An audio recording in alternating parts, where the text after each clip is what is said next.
딱 2초 보고 이제 커멘트 시작합니다. 영어를 가르치겠다고 지원한 학생 중에 학생 가르치는 거 싫어하는데 하겠다는 사람이 있는 것도 아니고 너무 당연한 이야기를 그것만 갖고는 눈에 띄지 않잖아요. 그래서 제가 이거 지금 써온 거 다 그냥 간두고 새로 시작합시다. 네, 안녕하세요. 서울대학교 심리학과 한수원입니다. 오늘은 외국계 기업이나 또 외국에 있는 대학원, 박사과정 이런 데 지원할 때 커버 레터라고 부르기도 하고 스테이트먼트 오브 퍼포스, 자소서 같은 거죠. 이런 걸 쓰게 되잖아요. 이런 걸 쓸 때 어떻게 쓰는 게 더 효과적인지, 그리고 우리가 실수하기 쉬운 게 어떤 것인지 이런 이야기를 좀 해보려고 합니다. 영어로 이런 걸 자소서를 써야 된다, 지원서 써야 된다, 막 부담스럽잖아요. 어떻게 쓰지 하고 막 엄두가 안 나잖아요. 제가 미국에서 꽤 오래 있었는데 미국에서도 대학에 있었기 때문에 이런 지원서 같은 걸 많이 보게 돼요. 그래서 제가 십몇 년 일했으니까 수천 개까지는 아니더라도 정말 엄청나게 많은 걸 보게 되죠. 이 자소서, 커버 레터만 보고선 사람 뽑는 데는 없습니다. 거기서 보는 건 뭐냐면 이 사람이 포지션에 맞는 사람인지 그걸 걸러내는 역할이에요. 그렇기 때문에 나를 잘 표현하는 게 굉장히 중요하고요.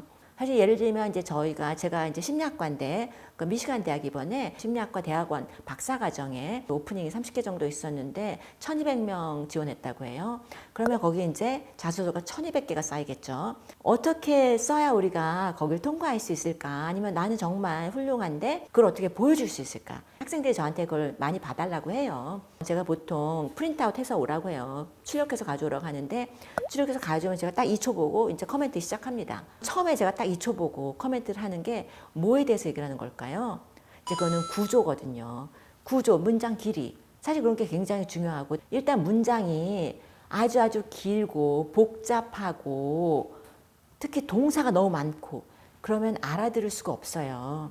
이게 뭐냐면 이제 제가 챗GPT한테 아주 장황하게 못 알아듣게 문장을 한번 만들어 봐라 해서 만든 문장이에요. 언뜻 보면 그럴듯한 것 같아요. 다 맞는 단어들이 쓰고 문법으로 틀리지도 않은 게 나온 거예요, 지금. 그렇지만 문법이 틀리지 않았다고 해서 좋은 문장이 아닙니다. 특히 한국 이제 분들이 그렇게 쓰는 경우가 많은데 장황하고 복잡한 문장을 많이 만드는 경향이 있어요. 생각해 보면 한국어는 동사가 맨 끝에 오잖아요. 영어를 생각해 보시면 동사가 맨 앞에 나오죠. 그런 게 확실하게 앞에 나와야지 복잡하게 빙빙 돌려서 이야기를 하는 것은 좋은 영어 문장이 아닙니다. 그냥 우리가 쉽게 보는 게 동사가 몇 개인지 세봐라. 동사가 너무 많으면 그러면 이거는 알아들을 수가 없는 문장이다. 이렇게 얘기를 하고요. 또 한 가지는 우리가 이제 수식 구라고 하죠. which is, that is 이런 게 이제 중간에 붙어요. 그럼 그게 어느 걸 수식하는지 굉장히 헷갈립니다. 그리고 굉장히 정신을 바싹 차리고 읽어야 돼요. 뽑는 입장에서는 그렇게 복잡한 문장은 일단 읽기가 힘들면 읽기 안 돼요. 어떤 경우 특히 이제 텍 분야 쪽은 아예 가이드라인을 줘요. 150 캐릭터 이내로 간결하게 써라 이렇게 나오거든요. 그런데 그런 가이드라인 없더라도 있다고 생각하고 아주 간결하게 써야 돼요. 그럼 꼭 필요한 얘기만 쓰겠죠. 복잡하게 아름답게 쓰실 필요가 없습니다. 그리고 특히 같은 의미를 말할 수 있는 단어가 더 짧은 단어가 있으면 더 짧은 걸 쓰시는 게 맞아요. 그래서 일단 그렇게 복잡하게 쓰시면 안 됩니다. 간결하게, 명쾌하게 그렇게 쓰셔야 돼요.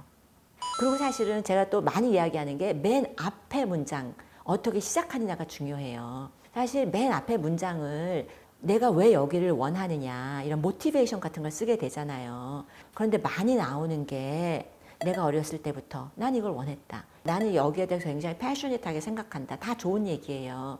그런데 그런 게 내가 누구인가가 드러나게 만들지 못해요. 그래서 사실 자세히 이걸 언뜻 봤을 때 내 이름을 안 넣고 다른 사람 누굴 넣어도 다 말이 된다. 그런 건 좋은 문장이 아니에요. 내가 드러나야 되거든요. 미국에 있을 때 어떤 학생이 저한테 영어 가르치는 해외 프로그램에 지원을 하면서 저한테 봐달라고 한 적이 있었어요. 그런데 그 친구가 이제 이렇게 썼어요. 나는 항상 영어 교육에 관심이 많았고 학생에게 관심이 많고 이렇게 쭉 썼어요. 다 맞는 얘기고 좋은 얘기인데 영어를 가르치겠다고 지원한 학생 중에 학생 가르치는 거 싫어하는데 하겠다는 사람이 있는 것도 아니고 너무 당연한 이야기를 누구나 쓸 이야기를 그것만 갖고는 눈에 띄지 않잖아요. 근데 이 친구가 보니까 그러니까 아버님 직장 때문에 여기저기서 살았어요. 태어나긴 알래스카에서 태어나고 괌에 살다가 여기 살다가 뭐 여기저기서 이제 살았더라고요. 그래서 제가 이거 지금 써온 거 다 그냥 간두고 새로 시작합시다. 그러니까 I was born in Alaska. 이제부터 이제 이렇게 딱 눈에 딱 들게 뭔가 특이하게 그 다음에는 나는 괌에 있었고 여기 있었고 저기 있었다. 그러면서 소통이 중요하다는 생각을 좀 했다. 그러면 이제 영어를 가리키는 것에 대해서 이 친구가 관심 있구나 하는 게 좀 드러나잖아요. 그래서 매 첫 문장부터 임팩트 있게 그러니까 나의 특징을 누구나 장점이 있고 장점이 아주 많습니다. 그리고 이 포지션 내가 원하는 포지션이라고 한다면 거기에 맞는 과거의 경험이 있고 나의 특징이 있어요. 그런 걸 잘 살려야 돼요. 그리고 사실 또 중요한 게 뭐냐면 내가 이걸 왜 원하느냐. 이거보다 사실 더 중요한 건 내가 여기에 적합한 사람이다. 나의 자격을, 능력을 이렇게 쓰는 거거든요. 근데 이제 예를 들어서 개발자, 컴퓨터 프로그래밍 같은 것이다. 이럴 경우에 내가 그런 스킬이 있다라고 이제 그걸 나열을 하는 것보다는 보여줘야 되거든요. 그러니까 제가 학생들한테 이제 그냥 영어로 막 표현을 해요. Don't describe it, show it. 설명을 하지 말고. 보여주셔야 되는데 예를 들어서 당연히 나열을 해야 돼요. 내가 이런 걸 스킬이 있다. 그런데 그거를 보여줘야 되거든요. 내가 학부 때 이런 앱을 만들어서 이런 대회에 나갔다. 거기서 입상을 했으면 더 좋아요. 입상을 했으면 더 좋은데 입상을 한 게 아니더라도 대회 나갔다는 얘기만 해도 벌써 보여주잖아요. 내가 이 정도 스킬은 있다. 재능 기부로 기본 코딩 클래스라도 애들 이런 걸 가르쳤다. 이런 것도 좋습니다. 그러니까 예시를 너무 길게 쓸 필요도 없지만 거기 적절한 예시를 나의 능력을 보여줄 수 있는 예시를 쓸 수 있으면 좋거든요.